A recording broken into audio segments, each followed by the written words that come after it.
देखो आज हम लोग जो सम्स करेंगे वो है जो लास्ट क्लास हम लोग कर रहे थे इलस्ट्रेशंस 2। बुक को सामने रख लेना।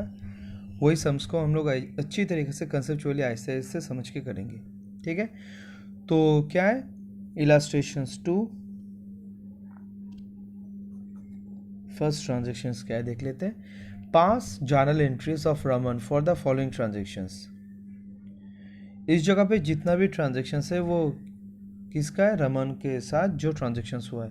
रमन मतलब जैसे हम लोग एग्जांपल में वो सुमितन कंपनी को कंसिडर कर लेते हैं ना, उस हिसाब से रमन हुआ जिसका अकाउंट्स हम लोगों को करना है। तो पहला ट्रांजेक्शन्स क्या है, purchase goods from Sanjeev of 40,000 less 10% trade discount plus CGST and SGST at the rate 9% each. तो पहले समझ लेते हैं, ये जो रमन है ये परचेस किया, ये परचेस किया किसके पास है, संजीव के पास से। ठीक है, तो संजीव ने जो माल बेचा उसका वैल्यू कितना है 40,000। अब संजीव ये भी साथ में बोला एक काम करो ट्रेड डिस्काउंट मैं तुम्हें दूंगा। अब ट्रेड डिस्काउंट कितना होगा 10%। तो इसके ऊपर 10% चार्ज करके ट्रेड डिस्काउंट का अमाउंट कितना होगा वो हम लोग डिटरमाइन कर लेंगे, जो होगा 4,000। ठीक है, चार्ज करने के बाद अल्टीमेटली जो 36,000 आया ये रमन को पे करना है, किसको, संजीव को। और गवर्नमेंट संजीव को ये रिस्पॉन्सिबिलिटी दे के रखा है, संजीव कौन है, सेलर, ये रिस्पॉन्सिबिलिटी दे के रखा है कि देखो तुम्हारा माल तुम जिसको बेचोगे उसके पास से मेरे बिहाफ में टैक्स कलेक्ट कर लेना। ठीक है, क्योंकि इंफ्रास्ट्रक्चर और बहुत सारे एक्सपेंसेस मुझे भी बियर करना पड़ता है तो उसको फिनेंस करने के लिए। ठीक है, संजीव जैसा जितना भी सेलर्स है सब परचेसर के पास से क्या वो टैक्स कलेक्ट करके गवर्नमेंट के पास सबमिट कर देगा। ठीक है, तो अभी क्या करेगा, इस कंसेप्ट के साथ अगर हम लोग मूव करें तो संजीव ये जो 36,000 है ये तो संजीव का इनकम है, इसके साथ टैक्स भी ऐड करना होगा। टैक्स कौन सा टैक्स, GST। अब ये GST इस जगह पे कौन सा है, CGST और SGST 9% ईच। ठीक है, तो ये जो 9% ईच करके होगा ये किसके ऊपर चार्ज होगा, 36,000 के ऊपर ही चार्ज होगा अल्टीमेटली, जो परचेस प्राइस है रमन के पॉइंट ऑफ व्यू से। ठीक है, तो देखो अमाउंट कितना आता है, 36,000 इंटू 9% आता है 3240, 3240, 3240। तो हाँ, रमन को अल्टीमेटली पे कितना करना होगा, 42,480 total amount to be paid. ठीक है, किसको, रमन को।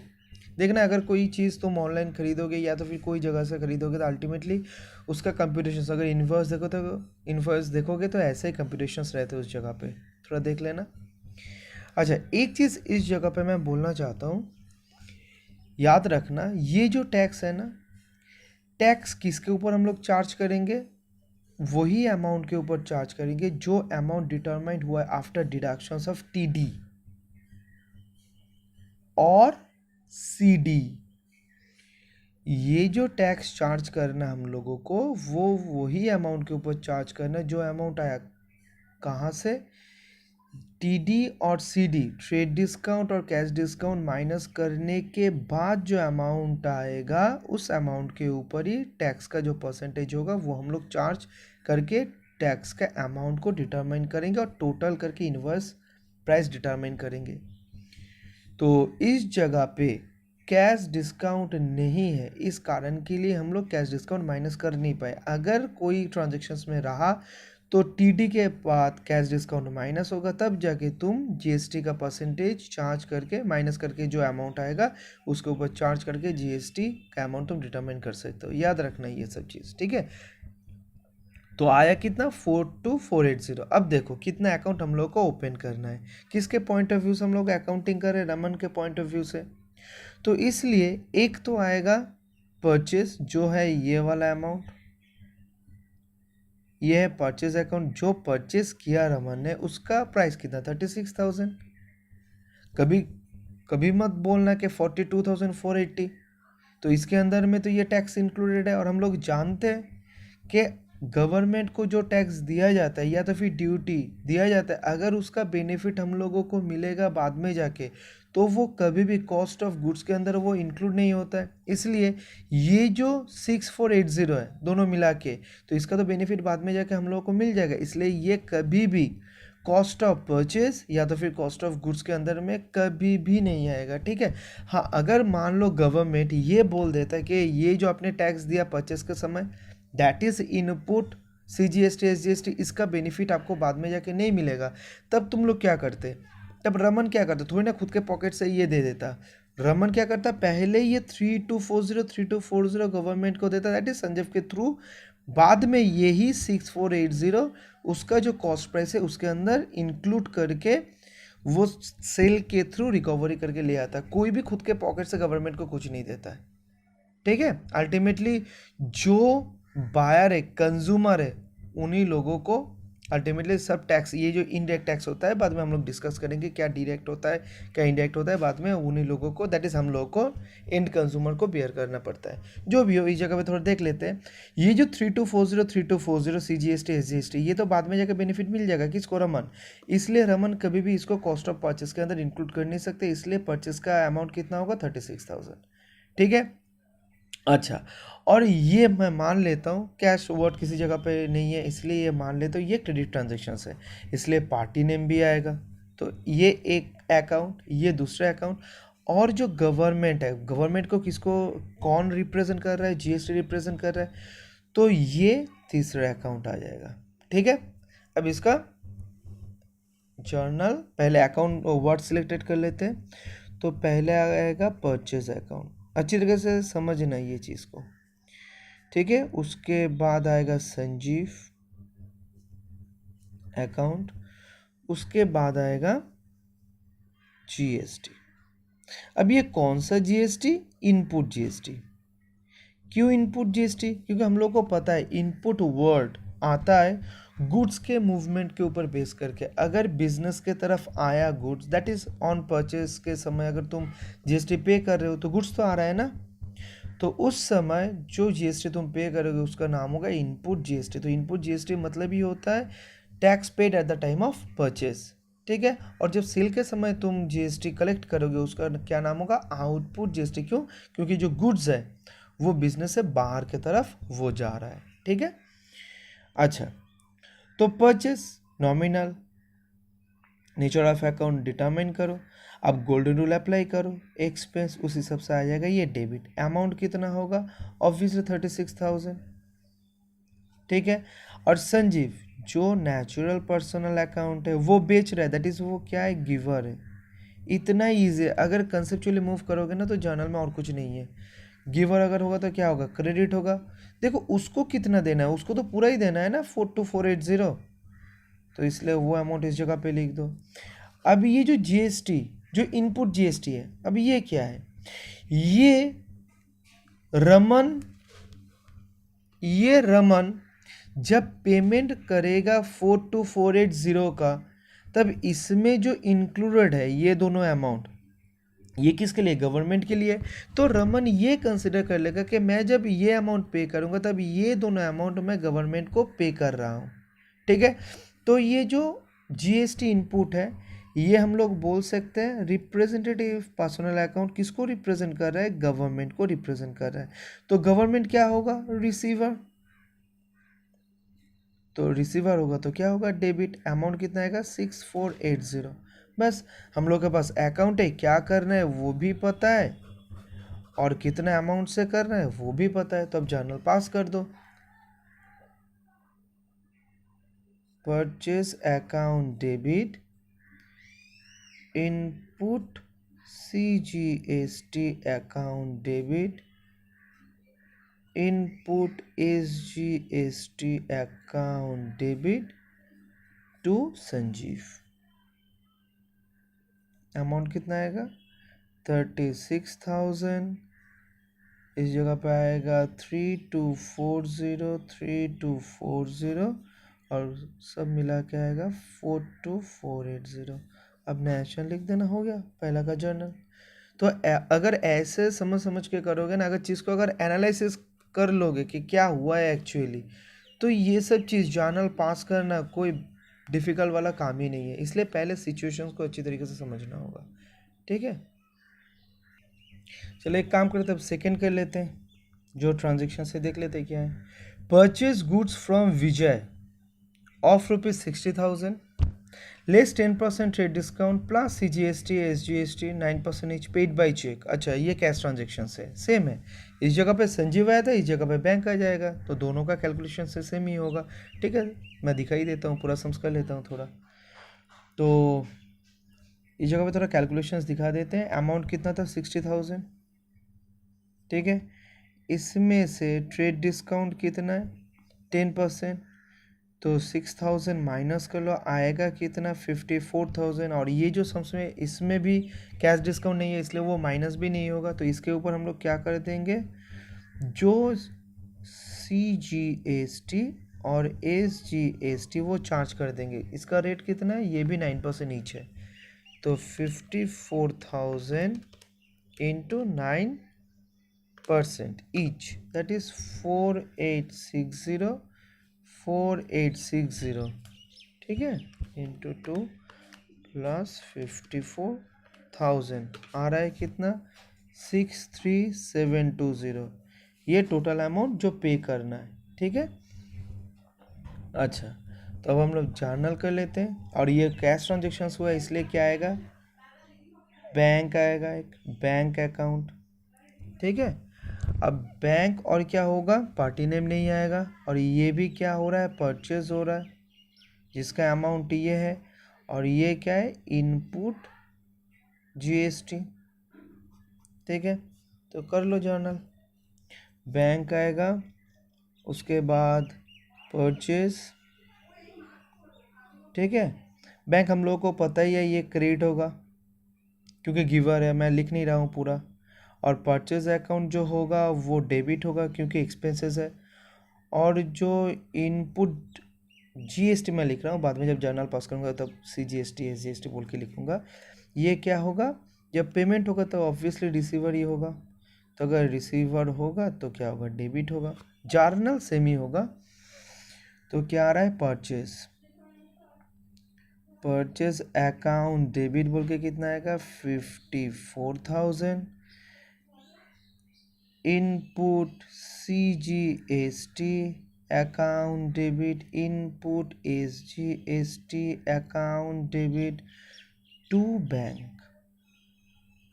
बैंक बोल के कितना का? 63,720 और 4860। ये हो गया तुम्हारा जर्नल, सेकंड जर्नल। और इस जगह पे नेशंस लिख देना है, बिंग बोल के जो स्टार्ट करना है। ठीक है, तो इससे तो 2 नंबर जो ट्रांजेक्शन है वो भी हो चुका है।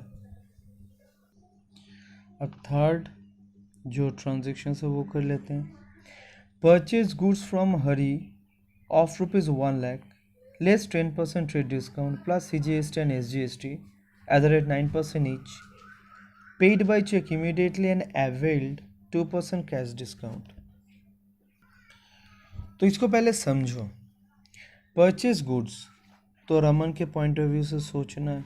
रमन लिख दो, पहले स्टोरी को समझ लेते हैं। रमन ने परचेज किया, किसके पास से? हरि के पास से। ठीक है, अमाउंट कितना था? 1 लाख का चीज़ था। इसमें बोला एक काम करो, ट्रेड डिस्काउंट ले लो, मैं ऑफर करता हूँ। तो ट्रेड डिस्काउंट दे दिया। तो 1 लाख का ट्रेड डिस्काउंट कितना होगा? 10,000। ठीक है, अब बोल रहा है कि इसके साथ CGST और SGST 9% भी तुम्हें देना होगा। किसको बोल रहा है? रमन को बोल रहा है। ठीक है, अब रमन बोला ठीक है, मगर ये जो अमाउंट होगा ना, जो बिल अमाउंट अभी बनेगा, इसका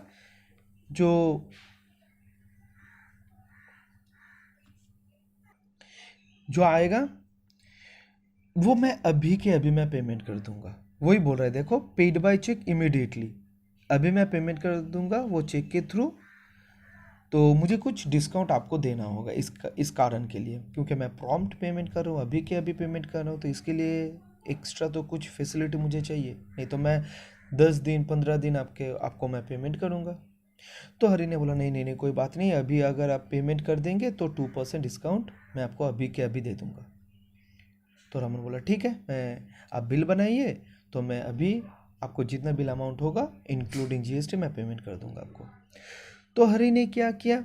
पहले जो अमाउंट था उसमें से ट्रेड डिस्काउंट जितना होता है दैट इज 10%, 10,000 वो माइनस किया। माइनस करने के बाद जो आया कितना आया 90,000। अब ये 90,000 के ऊपर अब क्या मिलेगा, कैश डिस्काउंट मिलेगा रमन को, तो उसका अमाउंट भी तो पहले चार्ज करके डिटरमाइन करना है 2%। तो ये किसके ऊपर चार्ज होगा 90,000 के ऊपर चार्ज होगा, तो कितना आएगा 2%, 1800। ये तो ये अमाउंट डिस्काउंट मिला 90,000 के ऊपर 2%। और बाद बाकी जितना बचा, कितना बचा देखो 88, इतना 88,200, ठीक है। तो ये जो है ये अल्टीमेटली जितना भी डिस्काउंट है दोनों डिस्काउंट माइनस करने के बाद आया। अब इसके ऊपर हरी ने क्या चार्ज करेगा, जीएसटी,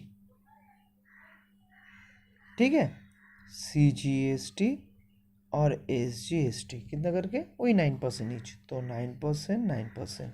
तो इसके ऊपर पहले 18% चार्ज कर दो, तो जितना आएगा उसको डिवाइड कर दो 2 से, तो 7938, 7938, ठीक है। अब देखो कितना बिल अमाउंट होता है, 7938 प्लस 7938 आ रहा है 104076। ये पूरा अमाउंट कौन पे करेगा, रमन ने जो खरीद रहा है, ठीक है। तो इस जगह पे जो ट्रांजैक्शन हुआ है वो कैश ट्रांजैक्शन हुआ है, इसलिए जो एक वर्ड आएगा वो कौन सा वर्ड आएगा, बैंक, बैंक वर्ड आएगा। तो वर्ड को पहले पिक कर लेता हूँ। हम लोग उसी तरीके से आहिस्ते आहिस्ते अभी भी करेंगे, ठीक है, कोई हड़बड़ी नहीं करेंगे क्योंकि जर्नल को बहुत ही अच्छी तरीके से हम लोग को सीखना है। तो एक बैंक का अकाउंट आएगा, तो परचेस कर एक परचेस अकाउंट भी आएगा, और जो इनपुट सीजीएसटी की साथ में लिख देता हूँ, बाद में जब जर्नल करेंगे ना उस समय लिख देंगे एसजीएसटी, ठीक है। बैंक, तो ये artificial personal account, giver credit, amount कितना है, पूरा यही अमाउंट है 104076। अब परचेस में कितना आएगा, जो वो खरीद रहा है जिसका वैल्यू इतना है, क्योंकि इसका बेनिफिट तो मिल जाएगा ये, इसलिए कॉस्ट ऑफ परचेस में नहीं आएगा। नॉमिनल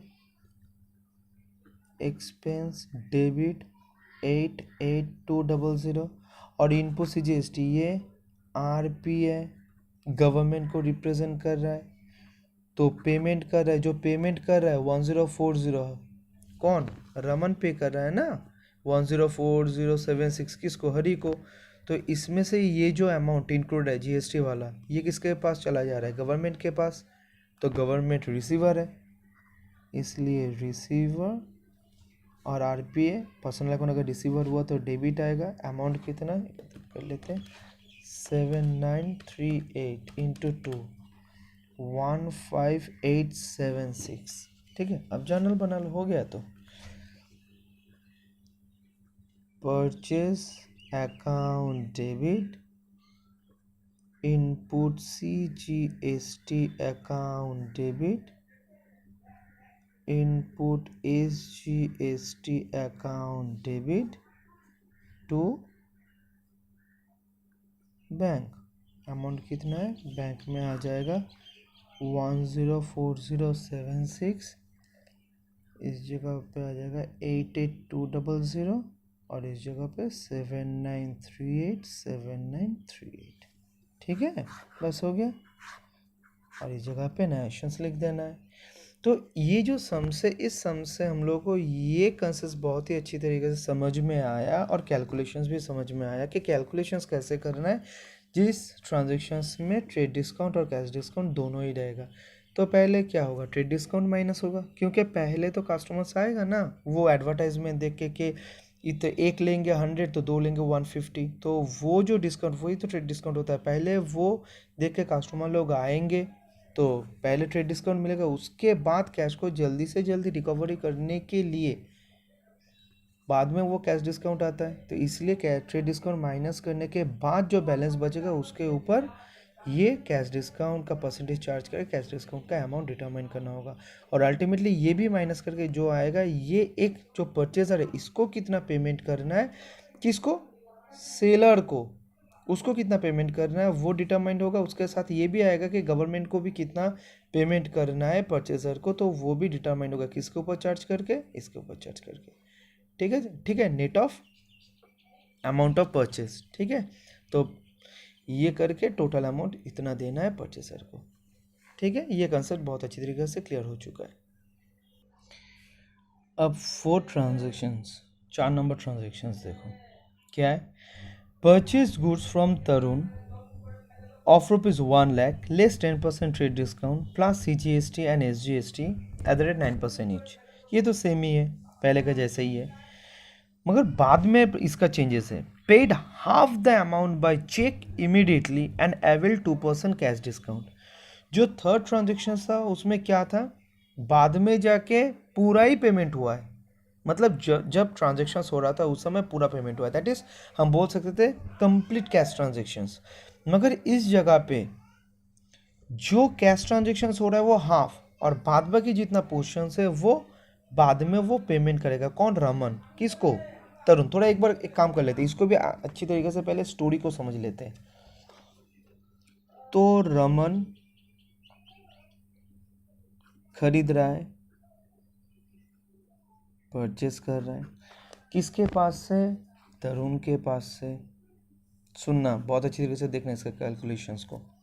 तरुण के पास से खरीद रहा है, अमाउंट कितना, वही सेम अमाउंट 1 लाख। ठीक है, अब इसमें से ट्रेड डिस्काउंट मिल रहा है तो इसको लेस करना होगा 10%, तो कितना आएगा, 1 लाख का 10% 10,000। ठीक है, तो आया कितना, 90,000। ठीक है, सुनना बहुत अच्छी तरीके से। अब ये जो 90,000 है, अब तुम क्या करोगे, 90,000 के ऊपर CGST SGST जो 9% है वो चार्ज कर दोगे। हाँ कर सकते थे, अगर ऐसा कोई सिचुएशंस नहीं रहा वो कैश डिस्काउंट वाला, कि कैश डिस्काउंट कुछ नहीं है तो तब तुम इसके ऊपर ही सब कर देते। मगर इस जगह पे क्वेश्चंस में देखो बोल रहा है कि half of the payment is made immediately through cheque, जिसके ऊपर और जिस कारण से 2% डिस्काउंट उसको तरुण देगा। सुनना बहुत अच्छे तरीके से, फिर से समझो। 90,000, ठीक है, इसके साथ GST ऐड होके जो भी कुछ आएगा, वो जो बिल अमाउंट आएगा उसका 50% कौन पेमेंट कर रहा है, रमन पे कर रहा है अभी के अभी, जिसके कारण से तरुण उसको 2% का डिस्काउंट दे रहा है। ठीक है, अब ये कैश डिस्काउंट होता क्या है, कैश डिस्काउंट मतलब होता है एक ऐसा डिस्काउंट जो प्रॉम्प्टली अभी के अभी कैश को कलेक्ट या तो फिर रिकवरी करने के लिए सेलर परचेसर को देता है। तो अब देखो, जितना पेमेंट अभी के अभी होगा उसके ऊपर ही ना तरुण कैश डिस्काउंट इसको देगा। अब अगर कैश डिस्काउंट का जो 2% है, अगर हम गलती से 90 के ऊपर चार्ज कर दें, 90,000 के ऊपर चार्ज कर दें, तो इसका मतलब क्या बनेगा कि पूरा रमन 90,000 अभी के अभी तरुण को पेमेंट कर रहा है। तो ये तो नहीं हो रहा है ना, तो इसका हाफ पेमेंट कर रहा है। इसलिए जो रमन है वो कैश डिस्काउंट जो मिलेगा 2%, वो किस अमाउंट के ऊपर होगा, जो बिल अमाउंट बनेगा उसका 50% के ऊपर एलिजिबल है रमन 2% कैश डिस्काउंट लेने के लिए। ठीक है, तो एक चीज़ ये समझ में आया, लास्ट सम्स के हिसाब से जो 2% हम 90,000 के ऊपर चार्ज किए थे, इस जगह पे जो कैश डिस्काउंट डिटरमाइन करना है वो 90,000 के ऊपर नहीं होगा। ठीक है, वो 90,000 के ऊपर नहीं होगा। तो कितना पेमेंट होगा, हाफ, दैट इज ये जो 90,000 है, ये 90,000 का एक जगह पे आ रहा है 45,000 जो है इंस्टेंट पेमेंट, और 45,000 है जो है ड्यू, बाद में जाके पेमेंट करेगा। तो इसके ऊपर तो कभी भी कैश डिस्काउंट नहीं मिलेगा ना रमन को, क्योंकि ये पेमेंट अभी नहीं हो रहा है। तो किसके ऊपर मिलेगा? इसके ऊपर मिलेगा। तो 45,000 के ऊपर अगर 2% तुम चार्ज करोगे तो आएगा कितना? 2% चार्ज करके देखो, आएगा तुम्हारा 45,000 इंटू 2% आ रहा है 900। ये है तुम्हारा cash discount amount. Cash discount का अमाउंट कितना है? 900। तो ये जो 90,000 है, ये 90,000 से पहले क्या करना होगा? ये जो कैश डिस्काउंट है ये पहले माइनस करना होगा। क्यों? कारण यही तो है कि अगर ट्रांजैक्शंस में ट्रेड डिस्काउंट और कैश डिस्काउंट रहा, तब पहले ट्रेड डिस्काउंट और कैश डिस्काउंट माइनस होगा, तब जाके जितना बैलेंस रहेगा उसके ऊपर जीएसटी चार्ज होगा। ठीक है, इसलिए इस जगह पे मैं थोड़ा नीचे लिख रहा हूँ, लेस कैश डिस्काउंट कितना है? 900। ठीक है, तब कितना अमाउंट आएगा? 90,900 आ रहा है 89,100। अब इसके ऊपर चार्ज करो जीएसटी। ठीक है, कितना? 18% एक ही बार में कर दो, बाद में देखा जाएगा, हम लोग क्लासीफाई कर देंगे उसको। तो इसके ऊपर अगर 18% हम लोग चार्ज करेंगे तो आएगा 16038। ठीक है, तो कितना अमाउंट आ रहा है थोड़ा देख लेते हैं। 89,100 प्लस 16038, 105138। ठीक है, ऑल तो ये अमाउंट हम लोगों को अभी कोई ज़रूरत ही नहीं है। देखो कैसे ये सम्स मूव करेगा। भूल से भी ये अमाउंट को डिवाइड मत कर देना कि इसका हाफ अभी पेमेंट हो रहा है। नहीं, इसका हाफ पेमेंट नहीं हो रहा है। पेमेंट किसका हो रहा है? ये दो क्लासिफिकेशंस देखो, था कितना? 45,000। इसमें से जो कैश डिस्काउंट है वो माइनस करो। पेमेंट तो ये पार्ट का हो रहा है ना, इसीलिए इसको कभी भी डिस्ट्रीब्यूट मत करना कि इसका हाफ पेमेंट हो रहा है, इसका हाफ ड्यू है। नहीं, इसका नहीं हो रहा है, इसका हो रहा है। तो 45,000 माइनस कैश डिस्काउंट कर दो, देखो कितना आता है। क्योंकि ये जो 900 है, ये 900 ये 45,000 के ऊपर मिला है। अगर तुम इसको डिवाइड करोगे ना तो 900 भी दोनों जगह पे चला जाएगा। इसका जो बेनिफिट है, समझो चीज़ को, कंसेप्ट को समझो। ये जो 900 इसका जो बेनिफिट मिला है इन अकाउंट ऑफ कैश डिस्काउंट, ये दोनों में बांट जाएगा। दोनों में मतलब जो ड्यू वाला पार्ट है और जो कैश वाला पार्ट है, दोनों में बांट जाएगा। मगर ये 900 तो सिर्फ जितना पार्ट तुम कैश पेमेंट करो उसके लिए है ना। इसलिए कभी भी ये जो अमाउंट है 105138, इसको कभी बांट के मत डिटरमाइन कर लेना कि ये एक पार्ट को अभी पेमेंट हो रहा है, दूसरा वाला पार्ट बाद में जाके पेमेंट होगा। इससे कुछ नहीं होगा। ठीक है, तो हम लोग डिटरमाइन कर लेते हैं कि कितना अभी पेमेंट होगा और कितना बाद में जाके पेमेंट होगा। तो ये ऐसे ही करेंगे, 45,000 से 900 माइनस कर देंगे तो कितना आएगा? 45,900 माइनस कर देंगे तो आएगा 44,100। ठीक है, ये आया कौन सा? परचेज वाला वैल्यू। और इसके साथ हम लोग ऐड कर देंगे ये जो टैक्स है, टैक्स का हाफ वाला पार्ट। ठीक है, हाफ ऑफ जीएसटी। अब हम नहीं लिख रहे हैं सीजीएसटी एसजीएसटी, तो इसका हाफ लिख देंगे 16038 डिवाइडेड बाई 2, तो आ रहा है 8019। तो ये अगर ऐड कर देंगे तो आ जाएगा जो अभी पेमेंट हो रहा है उसका वैल्यू कितना, दैट इज 52119। ठीक है, ये अभी पेमेंट हो रहा है। और जो पेमेंट अभी नहीं हो रहा है वो भी डिटरमाइन कर लो, 45,000 आएगा। और उसके साथ जो हाफ ऑफ जीएसटी है उसको ऐड कर दो, वो कितना आएगा? यही आएगा 8019। तो कितना आता है? 45,000 प्लस 8019, दैट इज 5301। ठीक है, तो ये पार्टी नेम से आएगा। अब देखो कितना इजी है। अब अकाउंट डिटरमाइन कर लेते हैं। अब इसके लिए आएगा पार्टी नेम। अभी ये चेक में पेमेंट हुआ तो इसके लिए आएगा बैंक। ठीक है, और जो परचेज अमाउंट है वो कितना है? ये है परचेज। ठीक है, परचेज अकाउंट में ये आएगा। क्यों? हो सकता है तुम लोग के मन में ये आए कि डिस्काउंट माइनस करने के बाद जो होगा ये परचेज अमाउंट होना चाहिए था। नहीं, वो तो नहीं होगा, क्योंकि ये जो 900 है ये तो कैश डिस्काउंट है, तो इसका तो हम लोग अकाउंटिंग करते हैं, इसलिए उससे पहले जो अमाउंट होगा वही परचेज अकाउंट का अमाउंट होगा। ठीक है, तो ये और एक कैश डिस्काउंट और ये है जीएसटी वाला। तो देखो कितना अकाउंट आया, 1 2 परचेज 3, कैश डिस्काउंट 4 और जो जीएसटी वाला है वो 5। अगर इसको कंसेप्चुअली सोच सोच के करोगे ना तो चीज़ जितना भी कॉम्प्लिकेटेड हो तुम इतना इजी वे में सिंप्लीफाई कर सकते हो। ठीक है, समझ सकते हो, और अकाउंट भी डिटरमाइंड हो जाएगा, अमाउंट भी डिटरमाइंड हो जाएगा, और कर भी सकते हो। देखो जर्नल हो गया, purchase account debit 90,000, input CGST half, input SGST 8019 और टू डिस्काउंट रिसीव्ड, ये नॉमिनल अकाउंट गेन हुआ इसलिए इस जगह पे, और बैंक और तरुण जो जो अमाउंट था वो लिख दिया, देख लो।